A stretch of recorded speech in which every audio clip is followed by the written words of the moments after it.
আসসালামু আলাইকুম রহমতুল্লাহ। ভারত এভাবে বাংলাদেশের রপ্তানির মেরুদণ্ড ভেঙে দিচ্ছে, অর্থনীতিকে ধ্বংস করে দিচ্ছে। কিছুদিন পরে যদি দেখেন ইরানের মতন মুদ্রাস্ফীতির কারণে রাস্তায় জনগণ নেমে ফাইট শুরু করে দিয়েছে, 1 কেজি গোশ কিনতে কিনতে 1 কোটি রিয়াল দিতে হচ্ছে, কিচ্ছু করার থাকবে বলে মনে হয় না। যে পরিমাণ পোশাক শিল্প কলকারখানা বন্ধ হচ্ছে এবং বেকারের পরিমাণ বেড়ে যাচ্ছে, তাতে অমূলক বা খারাপ কোনো কিছু ভাবার কিন্তু যুক্তি নাই। যাই হোক, যে বিষয়টা বলছিলাম, জুলাই থেকে নভেম্বর ভারতে বাংলাদেশের রপ্তানি কমেছে 6.68%। রপ্তানি উন্নয়ন ব্যুরোর তথ্য অনুযায়ী এ সময়ে ভারতে $76 কোটি পণ্য রপ্তানি হয়েছে, যা গত অর্থ বছরে একই সময়ে ছিল $81 কোটি। চলতি বছরে 3 দফায় ভারতের বিধিনিষেধ আরোপের পর শুরুতে রপ্তানি কিছুটা বাড়লেও সেপ্টেম্বর থেকে তা কমতে থাকে। রপ্তানিকারকরা বলছে, স্থলবন্দর ব্যবহারে সীমাবদ্ধতা এবং নির্দিষ্ট বন্দর দিয়ে রপ্তানি বাধ্যবাধকতায় পরিবহন ব্যয় বেড়েছে। এতে বাংলাদেশি পণ্যের প্রতিযোগিতা সক্ষমতা কমে গেছে। এদিকে বাংলাদেশ থেকে ভারতে সবচেয়ে বেশি রপ্তানি হওয়া পণ্য তৈরি পোশাক। চলতি অর্থবছরের প্রথম 5 মাসে প্রায় $30 কোটি পোশাক রপ্তানি হলেও আগের বছরের তুলনায় তা কমেছে 9%। উদ্যোক্তাদের মতে, ভারতের অভ্যন্তরীণ বাজারে সরকারি সুবিধা ও কম দামের অফারের কারণে বাংলাদেশি পোশাকের চাহিদা কমেছে। আপস অন্যদিকে দ্বিতীয় শীর্ষ পণ্য প্রক্রিয়াজাতকরণ খাদ্য পণ্যের রপ্তানি কমেছে 13%। রপ্তানিকারকরা বলছে, বাড়তি খরচে অনেক পণ্যে মুনাফা থাকছে না। একই সাথে পাট ও পাটজাত পণ্যের রপ্তানি কমেছে সবচেয়ে বেশি, যা 37%। বাংলাদেশের রপ্তানি বাজার সীমিত হওয়ায় ভারতের বাজার অত্যন্ত গুরুত্বপূর্ণ ও এর ফলে বাণিজ্যিক স্বার্থে দ্বিপাক্ষিক আলোচনার মাধ্যমে বিধিনিষেধ হলে তুলে নেওয়ার ব্যাপারে গুরুত্বর কথা বলেছেন রাজনৈতিক বিশ্লেষকরা। অর্থাৎ আপনারা জানেন যে মার্কিন যুক্তরাষ্ট্র সুযোগ সুবিধা দিলেও মার্কিন যুক্তরাষ্ট্রের ব্যবসায়ীরা বাংলাদেশের দিকে ঝুঁকছে না। সেই বেশি দামে হলেও ভারতের পণ্যই তারা পারচেস করছে, অর্থাৎ ক্রয় করেছে। পাশাপাশি আপনারা জানেন যে মার্কিন যুক্তরাষ্ট্র বুঝছে, ভারত বুঝছে মার্কিন যুক্তরাষ্ট্রে তাদের পণ্য চালানো নিয়ে ডোনাল্ড ট্রাম্প বা মার্কিন যুক্তরাষ্ট্রের কিছু কর্তৃপক্ষ তাদের সাথে ঝামেলা করতে পারে। এই জন্য তারা ইউরোপের যে বাজার আছে সেই ইউরোপের বাজারগুলো একচেটিয়াভাবে দখল করে নিয়েছে। যখনই আপনারা জানেন যে এই শুল্কের খেলা শুরু হয়েছে, তখনই ভারত বুঝতে পেরে ভারত একটা উল্টা চাল দিয়েছে। এ চাল বোঝার ক্ষমতা অনেকের আছে কি না আমি জানি না। অনেকে সত্য কথা বলতেও চায় না, আর বললেও টিকতে পারে না, হয়তো এরকমও হতে পারে, এই জন্য বলেন না। আপনার বিষয়টা হয়েছে এরকম, যখনই এই যে স্থলবন্দর বন্ধ করে, সেই তো পণ্য কিন্তু ভারত দিচ্ছে, কিন্তু প্রবলেমটা কোন জায়গায় করেছে এটা অনেকে বুঝতে পারছে না।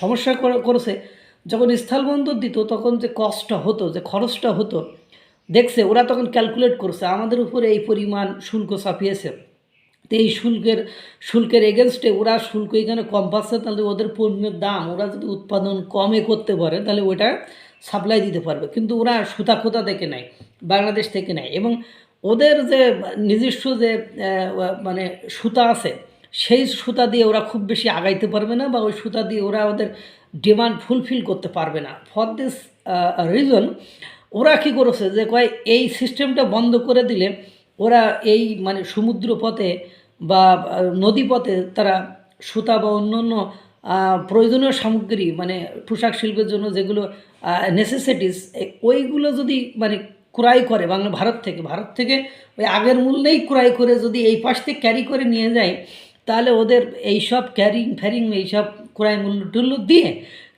যে তৈরি খরচ যা দাঁড়াবে, তাতে করে আমাদের দেশের পণ্য ওরা কিনে নিয়ে তারপর তৈরি করবে। অনেক মানে বিষয়টা থাকে না, যে আমার পণ্য সে ক্রয় করে নিয়ে ক্যারিং খরচ, তার কর্মচারী খরচ, তার আপলোড খরচ, মানে ডাউনলোড, মানে যাই হোক সে কত রকম খরচ আছে না, সেই খরচগুলো বেয়ার করার পরে ও যে পণ্য তৈরি করবে, ওই পণ্যের মূল্য একেবারে করেন মার্কিন যুক্তরাষ্ট্রে যে দামে পাবে, ঠিক ভারত সেই মূল্যে দিতে পারবে।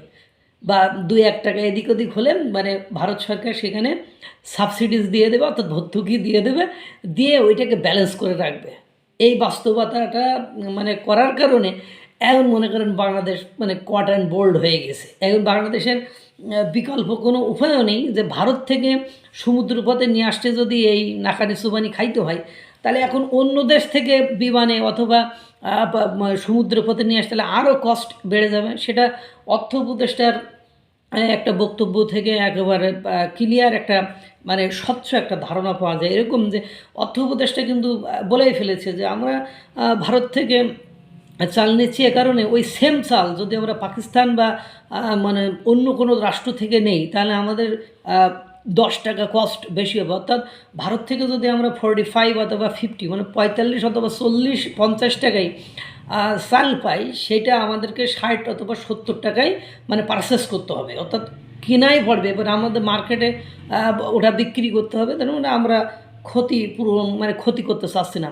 এবং এই তো আপনারা বুঝতেই পারছেন, মানে সেই যে লাউ সেই ঝোলের কী যেন ঝোলের লাউ অম্বরের কদু, বিষয়টি এরকমই হয়ে গিয়েছে। ভারত ঠিকই মানে, না হলে আপনি দেখেন ভারত তো বলে নাই যে আপনার পণ্য দিবে না, আপনার কিন্তু ঠিকই ভারত মানে ব্যবসাটা করে নিচ্ছে। ভারত কিন্তু তার ব্যবসা থেকে মানে বিন্দু পরিমাণ সরে নেই। আমরা হয়তো বা বিদেশিটাই দেখেছি, কিন্তু এটা হলো চাণক্যর দেশ, কৌটিল্যের দেশ, তো ওরা সিস্টেমেটিক ওয়েতে আপনার মনে করে হান্দায়া দিয়েছে, এরকম একটা বিষয়টা হয়ে গিয়েছে। আর যাই হোক, এখন ওদের সাথে শত্রুতা করে আপনি যা সাস্টেইন করতে পারবেন না। এখন যদি মনে করেন কোনো কারণে যে আপনি না ওদের কাছ থেকে পণ্য একবার টোটালি আমরা ক্রয় পারচেস করা অর্থাৎ ক্রয় করা বন্ধ করে দেবো, সমুদ্রপথেও নিয়ে আসবো না, স্থলপথেও নিয়ে আসবো না, তখন কত হাজার লোক আপনার বেকারত্ব বরণ করবে, কত লাখ লোক বেকারত্ব বরণ করবে, এটা মাথায় থাকলে আর মনে করেন না যারা আন্দোলন করে তারা তো মনে করেন তাদের দেখেন না, ওই যে ব্যারিস্টার ফুয়াদ মানে উনি কইছে আমি নির্বাচন করব, তো পরে দেখলাম বিকাশ, নগদ এবং উনি আরও ব্যাংক অ্যাকাউন্ট নাম্বার দিয়েছে, তো দেখলাম 50-60 লাখ টাকা চলে আসছে। তো ওদের টাকা বিভিন্ন সোর্স থেকে আসে, কে বা কারা দেয়, যারা মানে রাস্তার দুস্থ অসহায় মানুষের জন্য যারা 1 লাখ টাকা খরচ করে না, ব্যারিস্টার ফুয়াদ, তাসনিম জারা, তারপর হান্নান মাসুদু, হ্যাঁ মানে এরকম এরপরে আমজনতা, তারেক, এরা যে মানে ভিক্ষাবৃত্তি শুরু করেছে, হ্যাঁ মানে এই ভিক্ষাবৃত্তির কারণে মানে এদের টাকা কিন্তু ঠিকই চলে আসে। তো বুঝলেন, তো এমনি এমনি তো আর কেউ কাউকে টাকা দেয় না,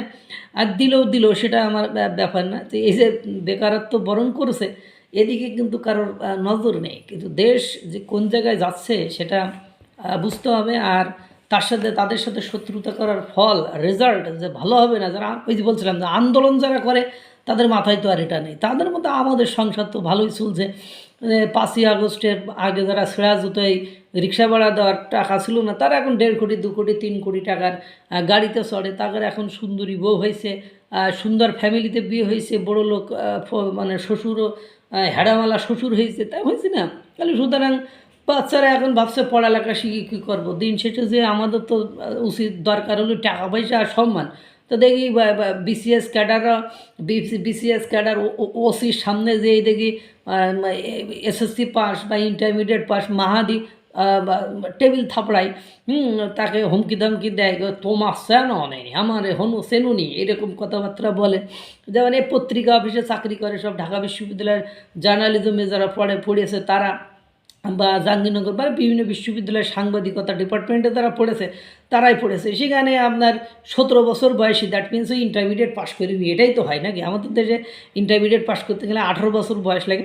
তো ইন্টারমিডিয়েট মানে এইচএসসি পাস করিনি, সে আর ডিরেক্ট প্রথম আলো আর দিল্লি স্টারের মতো, ডেলি স্টারের মতন বসুন্ধরার পত্রিকা উড়াই ফোড়াই দেবে বা ওদের অবস্থা খারাপ করে দেবে।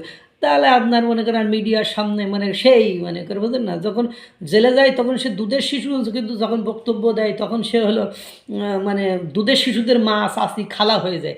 এটা যখন চলে তখন আমার বোঝার কিছু থাকে না। তার রাজনীতি তো করবে মানুষ, পড়াশোনা করে কী করবে? যে এখানে এদেশে রিক্সাওয়ালা, ভ্যানওয়ালা, মুসিওয়ালা এগুলো সবাই পড়াশোনা করবে, পড়াশোনা করে দেখে তারা রেসপেক্ট পায় না, তাদেরকে ছাপড়ি, তারপরকে বস্তি ওয়াকারুজ্জামান সাহেবকে যে পরিমাণ খিস্তি তারা ঝাড়ে, ব্যারিস্টার ফুয়াদ থেকে শুরু করে সকলেই যে পরিমাণ ক্যান্টনমেন্টে ইট টিট খুলে নিতে চাই, তাহলে আমার তো বোঝার কিছু থাকে না। এই জন্য রাজনীতিবিদদের কথায় যারা নাচিতেছেন গাইতেছেন, দিন শেষে যে ইরানের মতো আবার আমাদেরকেই যেন বিক্ষোভে নামতে না হয় যে এই দ্রব্যমূল্যের দাম কেন, আমরা তো আর বাঁচি না ভাই, তোর এই মানে তোদের এই মানে এই কথায় আমরা আর নাচি না, এরকম যেন আমাদের না হয়, একটু খেয়াল রাখেন।